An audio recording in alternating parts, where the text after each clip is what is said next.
కళ్ళు కనిపించట్లేదా? యాక్సిడెంట్ అయింది సార్. యాక్సిడెంటా?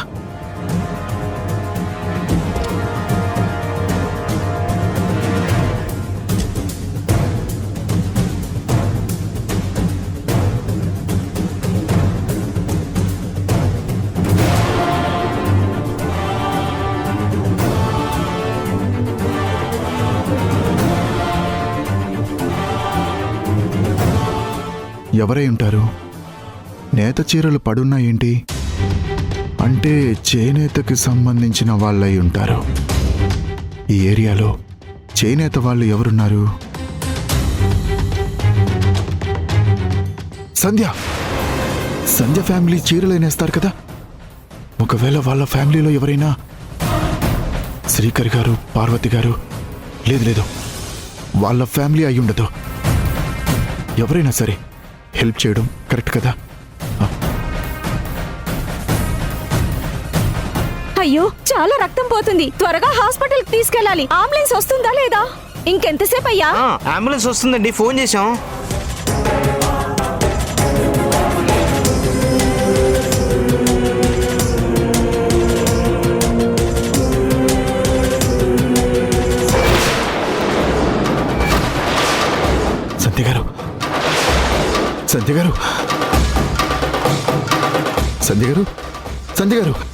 సంధ్య గారు కళ్ళు తెరవండి. సంధ్య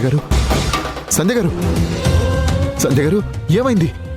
ఏమండి, ఈ అమ్మాయి మీకు తెలుసా? తెలుసండి. సంధ్య గారు ఏమైందండి వీడికి? ఏదో కారు గుద్దేసి పోయినట్టుంది బాబు. మేము వచ్చేసరికి ఈమె ఇలా పడిపోయింది. అవన్నీ తర్వాత, ముందు హాస్పిటల్ కి తీసుకెళ్ళాలి. ప్రాణాలు కాపాడాలి. లేదు, నేనుండగా సంధ్య గారికి ఏమి కానివ్వను. సంధ్య గారు, మీలో ఎవరికైనా డ్రైవింగ్ వచ్చా? నాకు వచ్చానా? పద, హాస్పిటల్కి తీసుకెళ్దాం.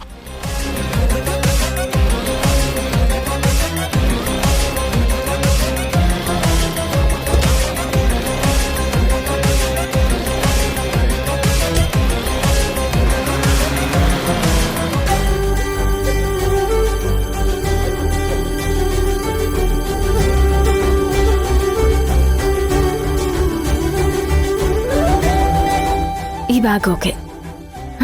మనకిష్టమైన డ్రెస్సులు అన్నీ పెట్టాను. ఏమ్మా, లగేజీ అంతా సర్దేశావా? అంతే రెడీ మావయ్య. అయితే ఇక బావ రావడమే ఆలస్యం, ఫ్లైట్ ఎక్కడమే అన్నమాట. అవును, నువ్వెక్కడికి వెళ్ళావు మౌనిక? ఏంటమ్మా ప్రసాదం తీసుకొచ్చావు? ఎవరిచ్చారు? మీరు మరీను మావయ్య. ఎవరిస్తారు? గుళ్ళో పంతులు గారు ఇచ్చారు.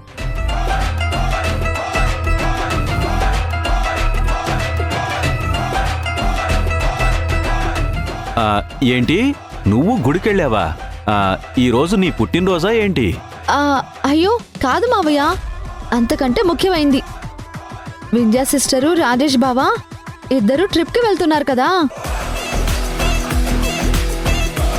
వాళ్ళ ట్రిప్పు గతంలో 2 సార్లు ఆగిపోయింది. మళ్ళీ ఇప్పుడు ఏ అడ్డంకి రాకుండా సక్సెస్ఫుల్గా వెళ్ళి రావాలని గుడికి వెళ్ళి దండం పెట్టుకుని 1116 పెట్టి పూజ కూడా చేయించాను. అబ్బో, ఎందుకు మౌనిక ఎంత అభిమానం నా మీద?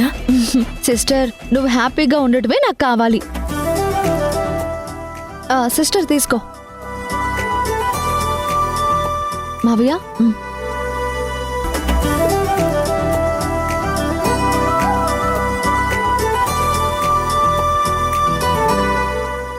ఈ మౌనిక ఏంటి మరీ ఎక్కువగా మారిపోయినట్టుగా ఉంది. ఎంతవరకు నమ్మాలో ఏంటో అర్థం కావట్లేదు. మావయ్య, ఏమైంది? ఏమి లేదమ్మా, మౌనిక గుడికి వెళ్ళి మీ గురించి పూజ చేయించింది కదా, చిన్న షాక్లో ఉన్నాను. తను చాలా మంచిది మావయ్య. ఎప్పుడూ నా మంచి గురించి ఆలోచిస్తుంది. అవును మావయ్య, లాస్ట్ 2 times లాగా ఈసారి కూడా ట్రిప్ క్యాన్సిల్ అవ్వకూడదు కదా, అందుకని. ప్రతిసారి క్యాన్సిల్ అవ్వడానికి ఇదేమన్నా అంతరిక్ష ప్రయాణమా? వాళ్ళేమన్నా ఈ గ్రహం నుండి మరో గ్రహానికి రాకెట్లో వెళ్తున్నారా ఏంటి? చిన్న ట్రిప్పే కదా, ఎందుకు క్యాన్సిల్ అవుతుంది? అవన్నీ నాకు తెలియదు మావయ్య. వింధ్య సిస్టర్ హ్యాపీగా ఉండాలి. ఇప్పటికే చాలా డిస్టర్బెన్సెస్ గా ఉంది. గతంలో 2 సార్లు అప్సెట్ కూడా అయ్యింది. ఇంకోసారి అలా జరగకూడదు. ఏ అడ్డంకులు రాకూడదని విఘ్నాలు తొలగించే ఆ వినాయకుడికి పూజ జరిపించాను. చాలా థ్యాంక్స్ మోనిక. సరే సరే సిస్టర్, ఇంతకీ బావేడి? తొందరగా రమ్మని ఫోన్ చెయ్యి. ఇప్పుడే చేస్తాను. ఏమ్మా ఇంకా టైం ఉంది కదా, నెమ్మదిగా డ్రైవ్ చేసుకుని రమ్మని చెప్పు. సరే మావయ్య.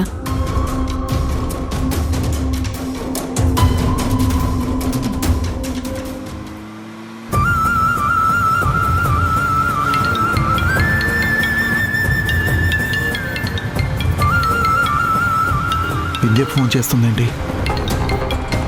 సంధ్యకు యాక్సిడెంట్ అయిన సంగతి తనకు తెలిసిందా ఏంటి? అందుకే చేస్తుందా?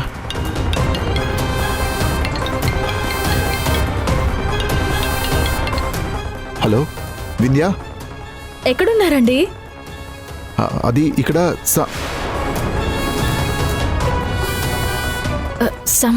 సమ్ అంటున్నారేంటి?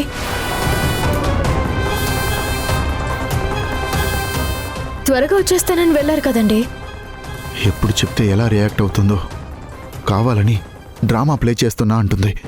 ఏంటండి, ఏం మాట్లాడరేంటి? అసలు మీరెక్కడున్నారు? మీ పక్కన ఎవరున్నారు? ఆఫీసులోనే ఉన్నాను. బిజినెస్ పని మీద క్లయింట్తో మాట్లాడుతున్నాను.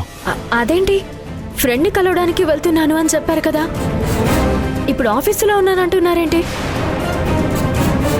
ఇంతకీ ఏది నిజం? ఇదిగో మీరేదో దాస్తున్నారండి. ఫ్రెండ్ దగ్గరికి వెళ్ళి కలిశాను.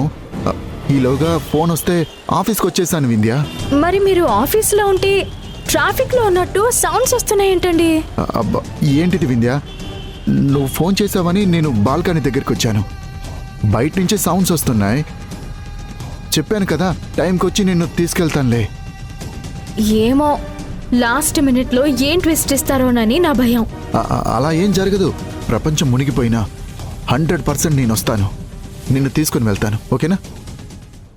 సరే, వచ్చేటప్పుడు హలో హలో. చూసారా పరిస్థితులు ఎంతలా మారిపోయాయో? మీకేదైనా కష్టం వస్తే తను కంగారు పడిపోయి బాధపడిపోయి తర్వాత మాకు చెప్పేది. అలాంటిది ఇప్పుడు మీకు ఎంత పెద్ద యాక్సిడెంట్ అయినా మీ ఫ్రెండ్కి చెప్పలేని పరిస్థితి అయిపోయింది. అలా మారిపోయింది తను. అదేంటి సిస్టర్, ఫేస్ అలా డల్గా అయింది? బాబేవన్నా మళ్ళీ ట్విస్ట్ ఇచ్చేలా ఉన్నాడా? అలా ఏం లేదులే మోనిక, వచ్చేస్తానన్నారు కదా. కానీ ఏదో అర్జెంట్ పని మీద ఉన్నట్టున్నారు, అందుకే అలా మాట్లాడి ఫోన్ పెట్టేశారు. నేనేమో 1116 రూపాయలతో పూజ చేయించాను. అవేం వృధా కావు కదా. 1116 కాదు, నీకు 15,116 ఇస్తాను. దయచేసి నువ్వు అలా మాట్లాడుకో. ఈరోజు ఏది ఏమైనా గాని మా ప్రయాణం ఆగదు. ఇటు ఉదయించే సూర్యుడు అటు ఉదయించినా సరే ఖచ్చితంగా టూర్కి వెళ్లే తీరుతాం. అమ్మయ్యా, నువ్వంత కాన్ఫిడెంట్గా ఉంటే ఐఎమ్ సో హ్యాపీ.